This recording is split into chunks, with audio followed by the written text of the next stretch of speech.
Although it officially labels the Taliban a terrorist organization, Russia has been engaging with its leaders for years, even inviting them to Moscow. As Western nations view the U.S. and NATO's exit with anxiety, Moscow has struck a softer tone. Broadly, we are continuing to closely monitor the situation in the country. Currently, we believe that there is no point in panicking. The main point is that a widespread bloodbath among civilians has been avoided.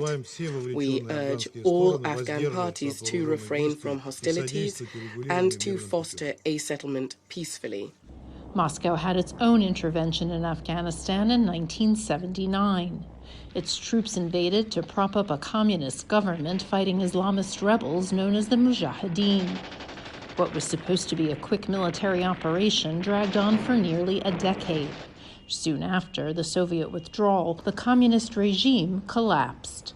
Today, Moscow has taken a more pragmatic position. Moscow is very eager to take advantage of a perceived power vacuum, and so they are on the ground. They are not going to be removing their embassy. I think they would be one of likely the first countries potentially to recognize the Taliban, although I think we're still far away from that potential point.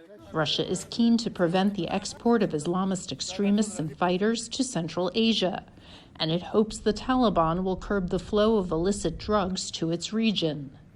Meantime, the U.S. withdrawal has been a propaganda gift for Moscow.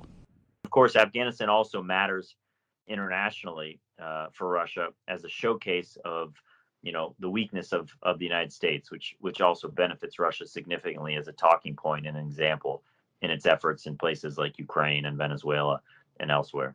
Ultimately, it seems clear that Moscow hopes to fill the vacuum left by America's departure to boost its own regional influence. Margaret Besheer, VOA News.